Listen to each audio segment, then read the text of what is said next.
Hey men, welcome back to Man Time. Today's episode, we have got the hydraulic pump back out of the Ford 555. It's clearly not working.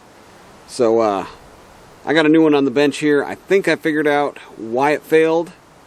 Stick around. Welcome to Man Time.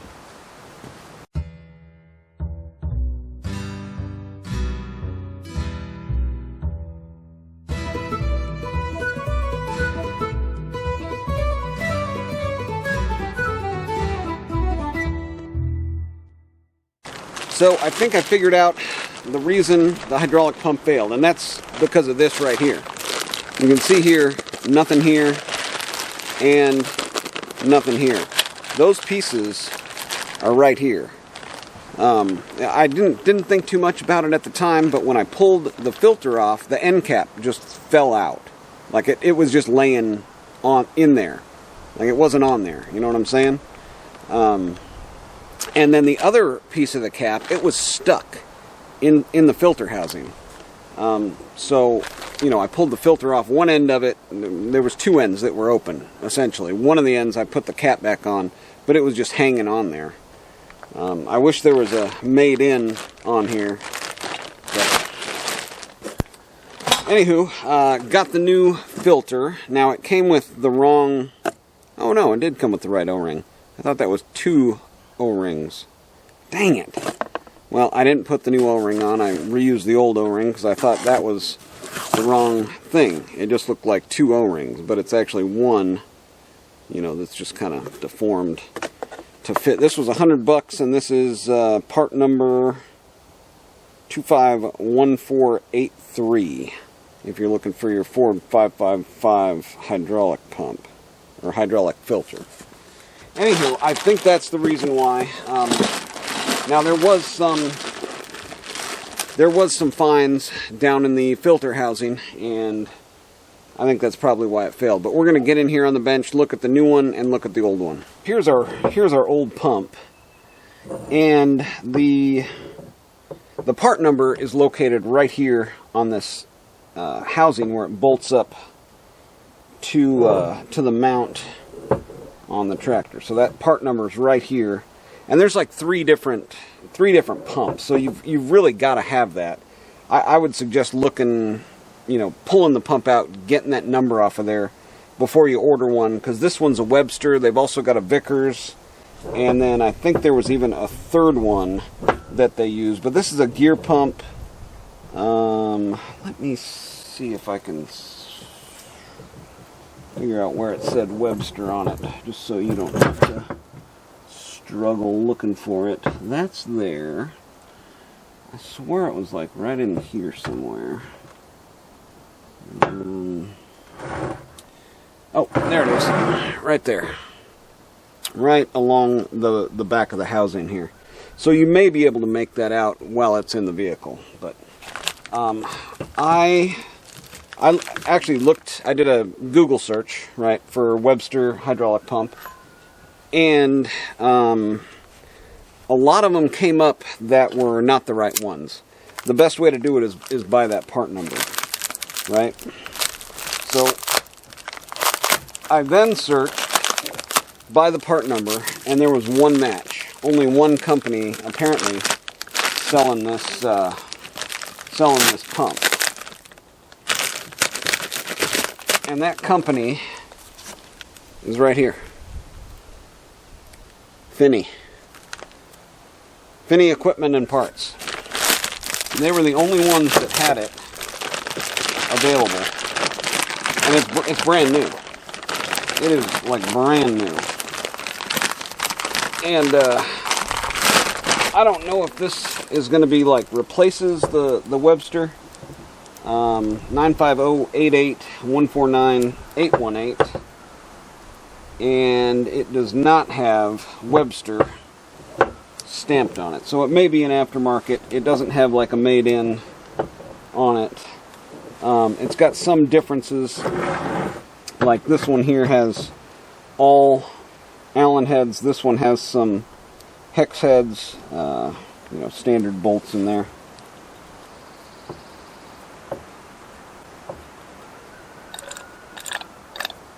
Yeah, a lot more kind of resistance on that one. Pull this off and take a look.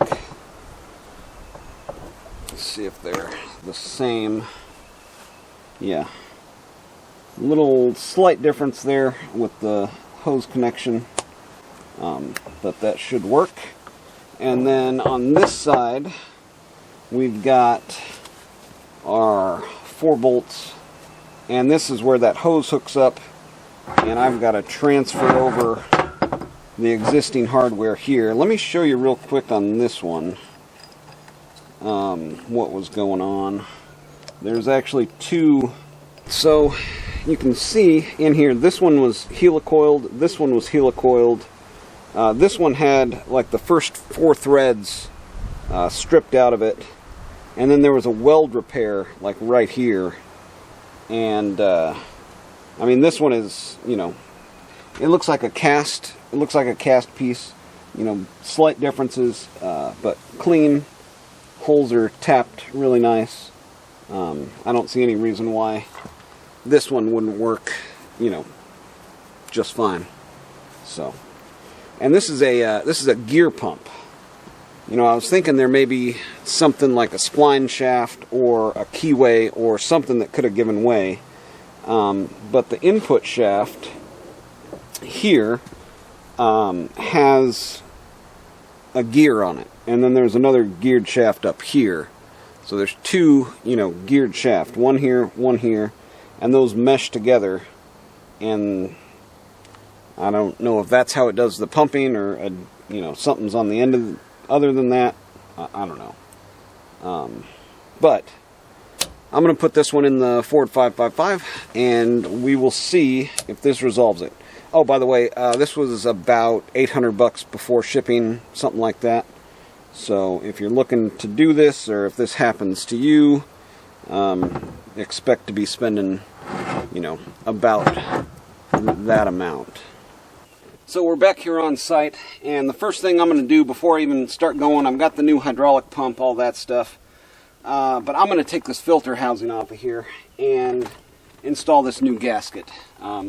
It would be really bad practice to get excited and throw that pump in there and say, yeah, this seal is fine, and then it starts leaking on you, and then you have to, you know, do it twice, which I guess I'm doing it twice anyway, but at least now I know that this repair is going to be complete and up to my standards of what, you know, I'm kind of looking to do here. And in addition to that, I'm going to show you why I think this failed.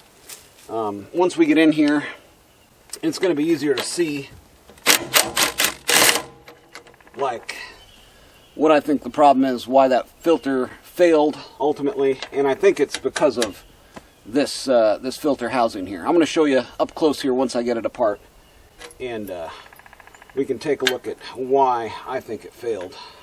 So we got our filter housing cover disconnected here, and yeah, see this gasket here, it had a little bit of life maybe left in it, but I mean, they give you a new one with the kit for a reason. The thickness on this one is about I don't know, 1/3 thicker than what that one was coming out of there. So there we go. Yeah, it's kind of a pain getting these seated in there. But here's the deal. This is what I was talking about. See, this filter is just kind of hanging in space in here. There's nothing in here that really kind of helps hold it. There's some little fins in the bottom of it there, but I think it's got the ability to kind of jiggle around while, you know, you're running down the road with it. So I think that's kind of the deal. And I think that's why it failed. But anywho, if you like these type of videos, make sure to like and subscribe. Hopefully there's some helpful, informational, or at least some entertaining tips, tricks, so on and so forth in these videos for you. Well, here is where the adventure really begins. Now again, it is almost impossible to get this pump on with, or get this drive shaft connected to the pump when you've got both these 3/4 bolts in here. 3/4 head is the wrench size. Dang, it's cold this morning. And you're going to want to, the easiest way to get the hose onto the pump is to put one of these in there loose, and it's best to have this back one in there. That way you can get the hose in there. It rests in this little cradle, and then you can get this other side on and get these started with it just loose in there, because it's kind of pressing against this. But to get, let's see, I don't want to ruin my clean earplugs. I'm hoping this is going to be finished up today, and I can actually start on my septic. Man, I'm just kind of wondering at this point when I'm going to get a day off, and I don't think it's going to be for a long, long time. So enjoy the time off while you're saving and not spending any money as much as you can. So I've already double checked on the old one. This is the exact same configuration. Straight out pipe, manifold style, O-ring style connection on this side. Everything is going to work well. Now to get that drive shaft on there, I need to get this bolt started just way loose. Like just get a couple thread engagement on this other, son of a gun. That's dirty. Now, you know what, let's just put this in here, quit messing around for a second, and then worry about the rest of it afterward. Okay, so that just kind of, you know, is just kind of finagled down through there. Now make sure there's nothing in your threads here, because that is just going to ruin your day if you got a little chunk of dirt, steel, you know, all of a sudden now you're having to do a lot of work you didn't plan on doing. These nuts are directional. You can see a flat on one side, less flat on the other side. And there's no easy way to get this lifted and into place. I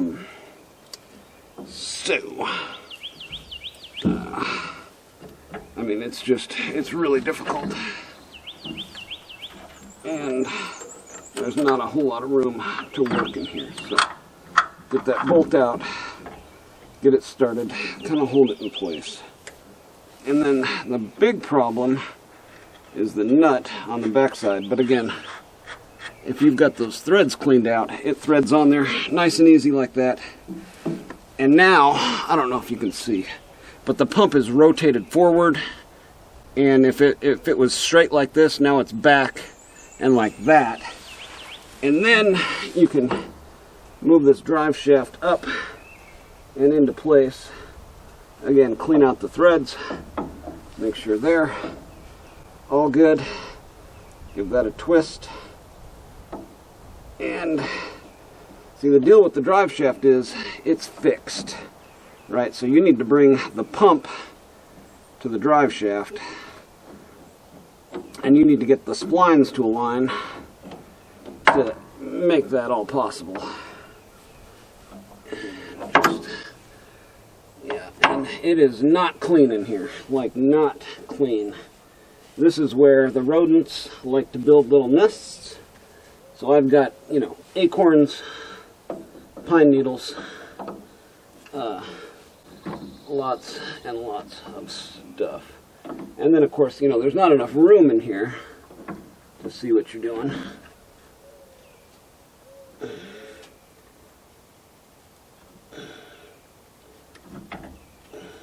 In there? Did I get it?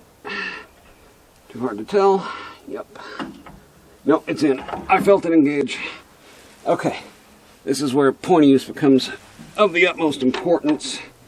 Having things ready to go and within an arm's reach.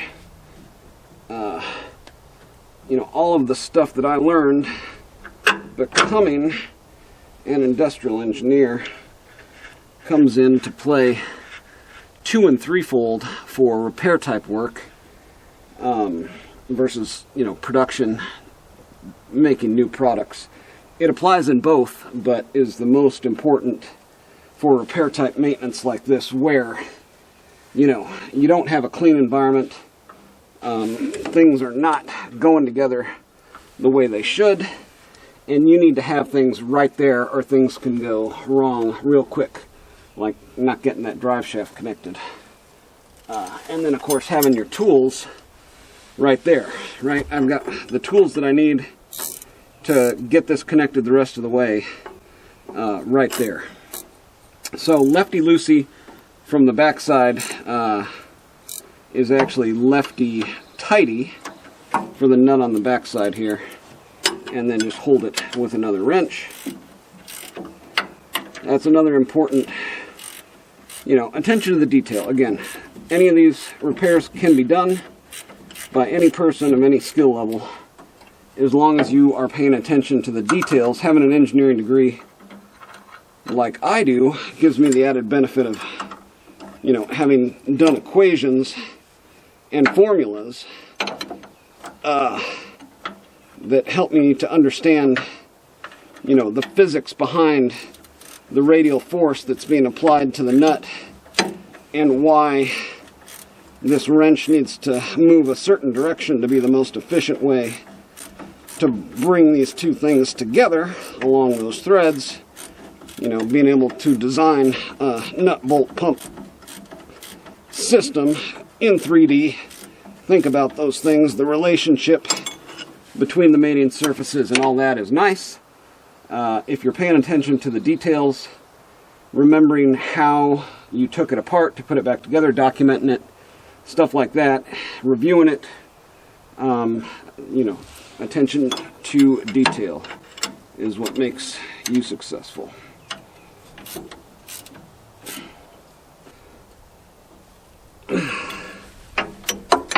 Okay, good to go. Now don't forget to take the, plugs out. Alright, now the 9/16 debacle. Now the 9/16 debacle is a proven method in general terminology when you're referring to getting these 9/16 bolts that hold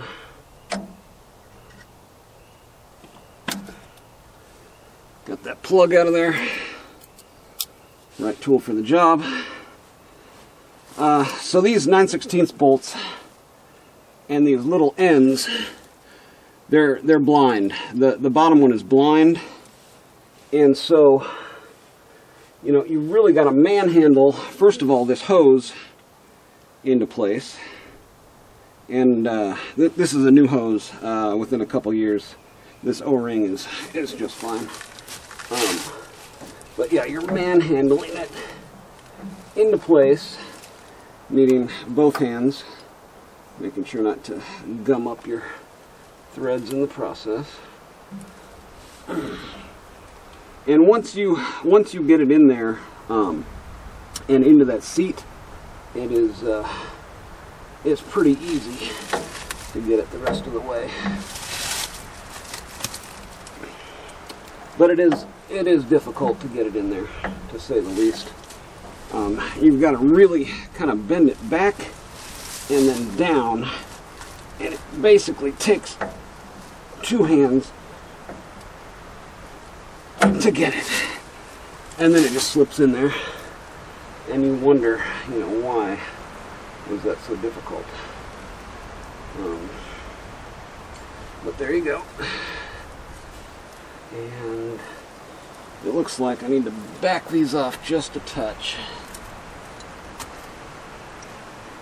And this is where the right tools, really come into play, because this piece of junk, Harbor Freight, quit working. Sometimes the ratcheting mechanism works, sometimes it doesn't. On the other hand, this Blue Point one works very well.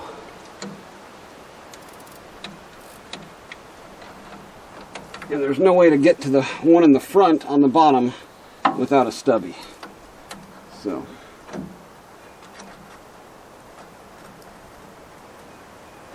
difficult. There's just no easy way to get in here. So you really just got to kind of rely on feel, and you're using your index and middle finger to rotate the bolt head. And then after this, you get the joy of trying to put a wrench on it and feel if it's cross-threaded or not. Because you can't, you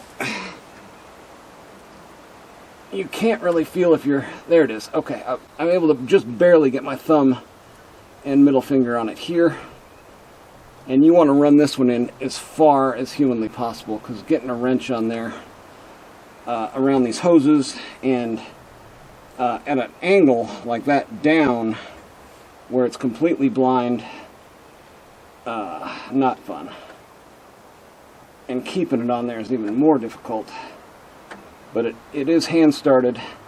I've got several threads engagement now. Now we can probably start wrenching on it. Well, we are almost there. Getting very, very close now.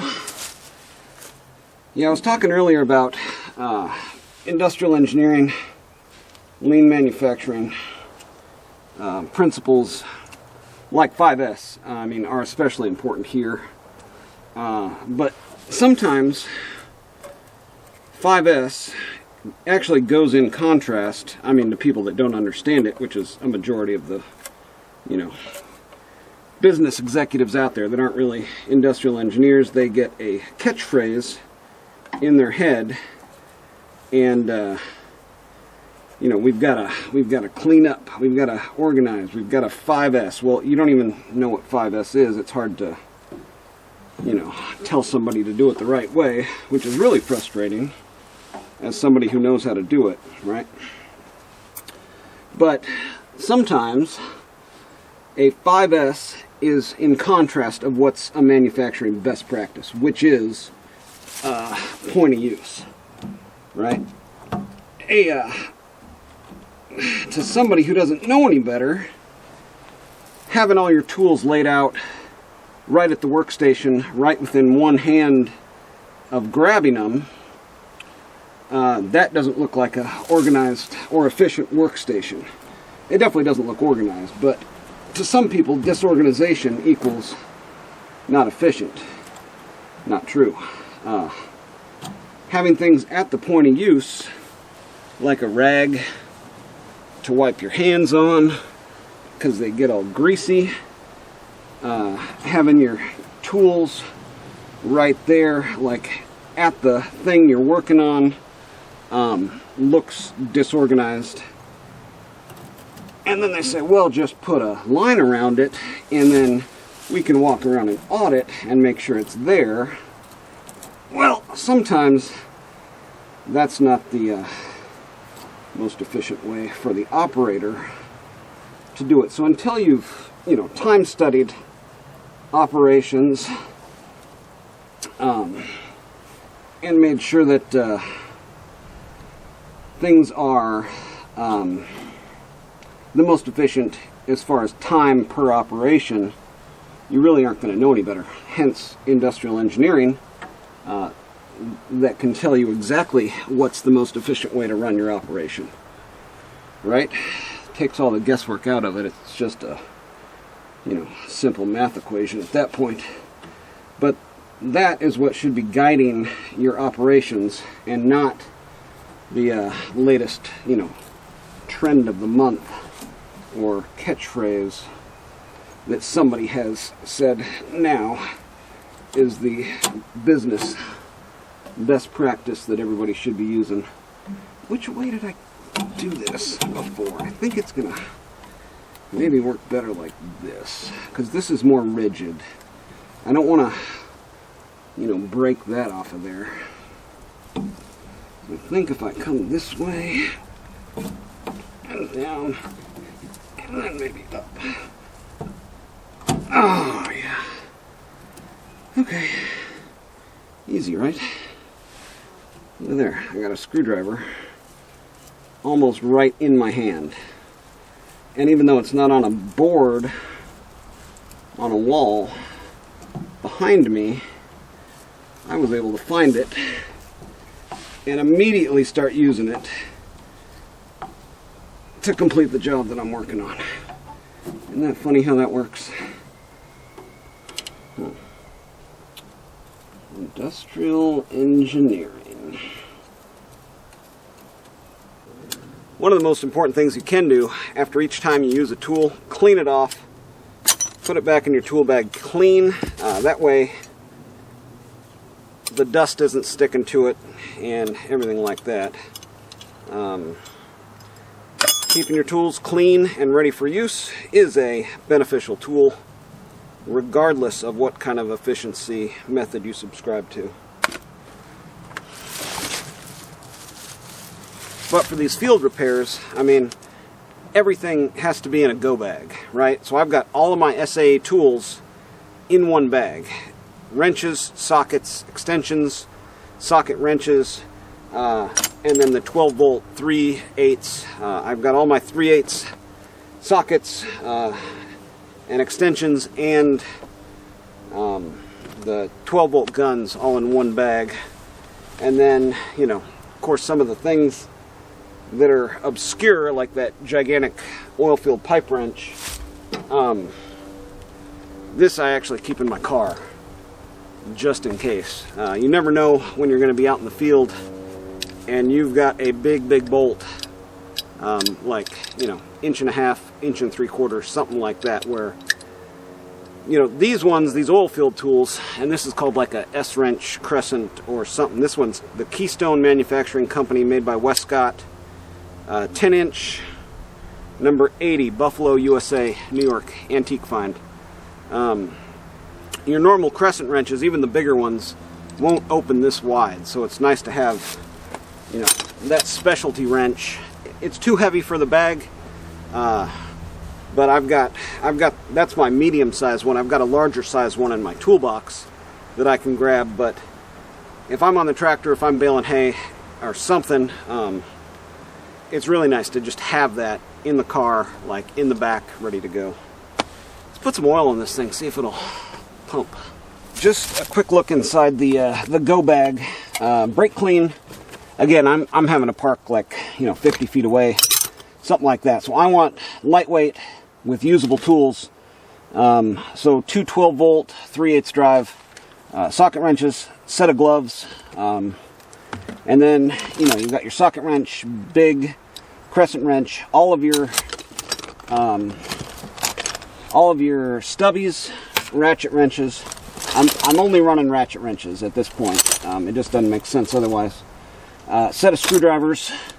I threw the good ones in there just in case. Set of pliers.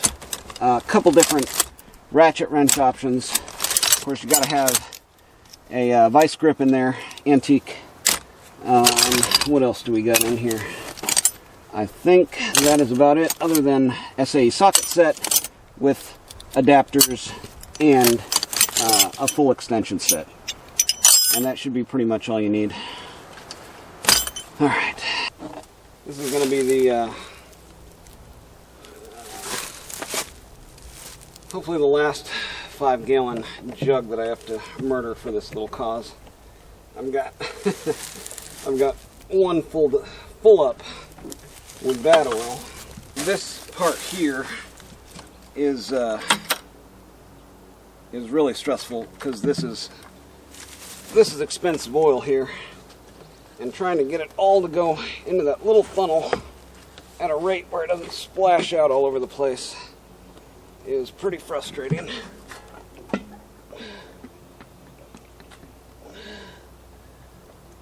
Oh my goodness. I think we're doing it. Well, last thing to talk about, I guess, and I was kind of talking about it with the failure, you know, that I thought it was the filter. The other part of that that I didn't talk about that I wanted to talk about was old equipment versus new equipment. Using my contractor's little Mini X, that thing was like idiot proof, right? The throttle, you go to like maximum throttle and it revs out at like 2,500, you know, I mean, just nothing. It's all governed, like, it's all system specific and governed to size, right? So when one of these companies makes a, you know, Mini X that's a 30 horse, or a 40 horse, or a 25 horse, like, everything is spec'd. Like, they just don't put the same hydraulic pump on one as they do the other, like on the old stuff. And then they rev limit the engine to the specific RPMs, you know, that makes that pump work at optimal conditions, so on and so forth. None of that happened back in 1980 when they made this machine. This engine will rev out, I mean, wide open throttle with this rebuilt fuel pump. I mean, it's probably wrapping out to 4,500, 5,000. I don't know, because the tach doesn't work, you know. But what I'm saying is, to the operator of the new equipment, when he comes up to this piece of equipment, he's probably thinking, well, it just works the same as my new one. Not the case. If you take this and throw it all the way to highest RPM and then start trying to operate it, especially when it's maybe running a little bit of dirty fluid through it, it's really going to wear that pump out, because that pump is spinning probably beyond what it's rated for, and you can get away with it for a little bit, but that's optimal conditions, you know, and not having that that filter cap on there and running dirty fluid through there. You know, some of that stuff that was caught in the filter was probably bypassing and running through too. So I mean, a whole lot of things kind of stacked up to make all that happen. But let's start it up, see if the hydraulics work, see if all this work was worth it, huh? Big fingers crossed on this one. Big fingers crossed. Not leaking any fluid, should be fine there.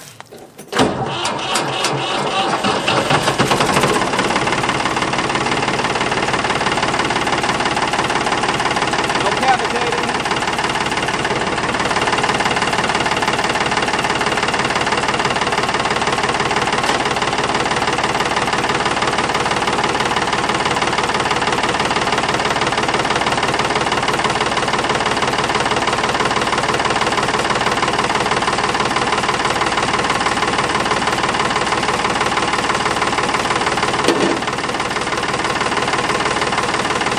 I can already tell you the hydraulics are going to work. The fluid is flowing through that reservoir.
Well, this is embarrassing. I mean, I did what I thought was a good troubleshooting. I thought I did what was a good, you know, service and evaluation of the system to change out just the parts that were bad or needed replaced or needed servicing. Did that, and I got the same results. So now, it's going to be back to the manual and really going through there with a fine-tooth comb and trying to figure out what all these valve bodies do, how the fluid flows, and hopefully a better job than I can do at evaluating the system and trying to figure out what's wrong with it. But it seems like it's just completely bypassing, right? And it's a little bit better, so that tells me maybe the pump wasn't pumping to its maximum efficiency, because now when I hit the levers, like the hoses are like, you know, you can tell that there's fluid that's being put there, but just not enough. And it's like there's got to be a main system bypass or something that is locked, not working, or whatever.